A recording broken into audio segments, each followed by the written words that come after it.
A photograph can show your brother, arrive from your brother, or somehow do both. And one tiny word tells us which story matters. Why do of and from cause so much trouble when they look so harmless? Because both words link ideas, Evelyn, but they point in different directions. Of usually looks at a connection, what something contains, shows, belongs to, or forms part of. From looks back toward a source, a sender, or a starting point. They are small signposts, but they send the listener down different roads. So rather than trying to memorize a long list, we can ask what kind of connection we mean? Exactly. A helpful first question is, what is this connected with or made up of? That often leads to of. Then ask, where did it begin or who provided it? That often leads to from. It is not a perfect machine, but it is a remarkably reliable compass for everyday English. Let's try a simple social example. If I say, she's a friend from Canada, what am I telling you? You are identifying her origin or background. Canada is the place associated with where she comes from. You are not necessarily saying she has just stepped off a plane with a suitcase and a maple leaf souvenir. She may live there now, or she may simply be known as someone who comes from Canada. And a friend of Daniel changes the picture completely. It does. Now, Daniel is not a location or source. He is the person connected to that friend. A friend of Daniel means someone in Daniel's social circle. In relaxed conversation, many speakers would say Daniel's friend, especially with a person. But a friend of mine remains an extremely natural and common phrase. I like that contrast. One phrase answers, where is she from? And the other answers, whose friend is she? What about food and drink, where of seems to appear everywhere? That is one of the clearest places to see it. A cup of tea has a container, the cup, and contents, the tea. A glass of water, a bottle of juice, a bowl of soup, a piece of bread. Each uses of to connect an amount, container, or portion to the thing involved. Could the same tea also be from somewhere? Certainly. You might say, I'd like a cup of tea, then add, this tea is from India. Those phrases do different jobs without competing. Of tea tells us what is in the cup. From India tells us the tea's origin. One describes what is here on the table, the other traces where it began. That brings us back to the photograph. If I am looking at a photo of my older brother is inside the image, so to speak. Right. Of identifies the subject shown. A photo of your brother shows him. A painting of a horse shows a horse. A video of a concert shows the concert. The preposition directs attention to the content or representation, not to the person who handed you the item.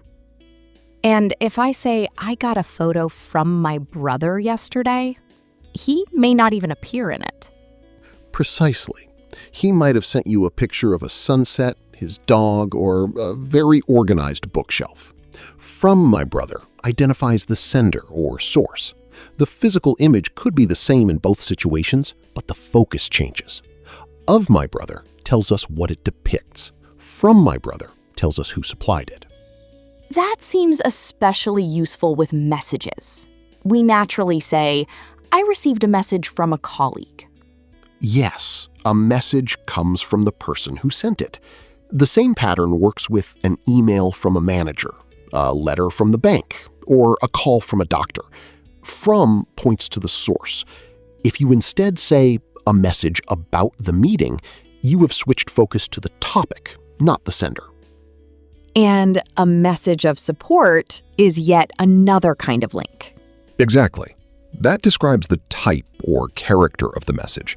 It is a message expressing support. English lets us stack these ideas when needed. I received a message of support from a colleague about the meeting. That is a lot for one sentence, perhaps, but each small word has a distinct task and keeps the meaning tidy. There is also a very common learner trap with advice. People may want to say an advice, but standard English does not usually treat it as countable. That is right. We say a piece of advice, some advice, or a bit of advice. Here, of connects a unit, piece, with the uncountable idea, advice. Then we can add its source. That was a useful piece of advice from my supervisor. Content and provider are neatly separated. So, of advice tells me what kind of piece it is, while from my supervisor tells me who gave it. Yes, and that distinction matters in workplaces. You may be discussing a useful piece of advice from a supervisor, a suggestion from a client, or a note from a colleague. Knowing the source can matter, but it is different from identifying the message, suggestion, or advice itself. Gifts make that source idea feel almost obvious. It's a gift from our neighbor. Very natural. The neighbor is the giver, so from is the choice. But imagine the gift is a basket of homemade biscuits. Now the basket is full of biscuits, which calls for of. One small description can hold both patterns. A gift from a neighbor containing a basket of homemade biscuits. I can almost smell that example. And it shows that of and from are not rivals. They often work together. That is an important point. They're not two buttons for the same meaning. They describe separate relationships in the same scene. A package from your aunt can contain a box of chocolates. From your aunt traces the package to its sender. Of chocolates tells us what the box contains. Let's shift to descriptions. Why do we say the color of the house? Of connects a quality to the thing that has it. The color belongs with the house. It is the house's color. We see that pattern in the name of the street, the door of the room, and the beginning of the film. It is about relationship, part, feature, or description. Could I just say the house's color? You could. Both are grammatical.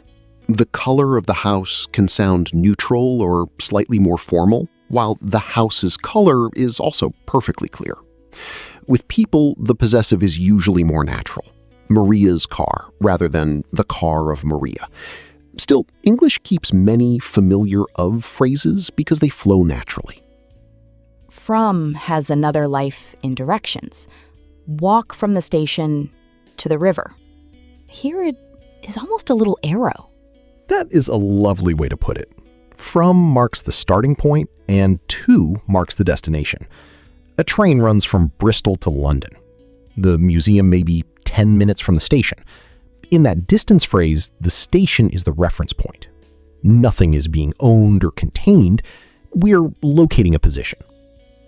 And the same arrow can move through time. I'll be there from Monday to Thursday.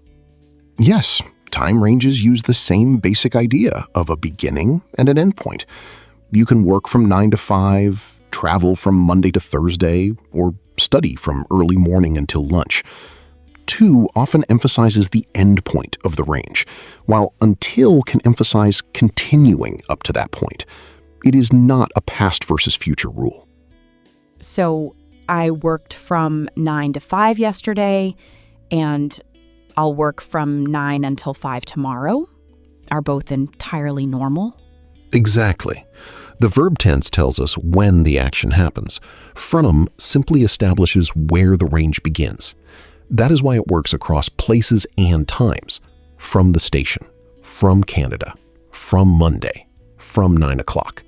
In each case, it asks us to look backward to a starting point. There is one final pair that seems wonderfully practical. Made of and made from. How should listeners hear the difference? Usually use made of when the material remains recognizable in the finished object. A table is made of oak. A ring is made of gold. A chair is made of wood. The material is still visibly or conceptually present. Made from often emphasizes transformation. Paper is made from trees, processed into pulp, and wine is made from grapes. But language, being language, does not always sit perfectly still. No, it likes a little flexibility. A cake may be made from flour, eggs, and sugar because from highlights the process of combining ingredients into something new. The distinction is practical rather than absolute. Think about whether you want to spotlight the visible material or the journey from ingredients to finished product. If someone freezes mid-sentence, what is the simplest rescue question they can ask themselves? Ask, am I describing contents, a part, a quality, an image, or a relationship? If so, try of. Ask, am I naming an origin, sender, giver, starting place, or starting time? If so, try from.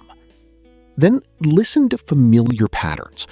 Over time, a cup of tea and a message from a colleague begin to feel like whole pieces of language.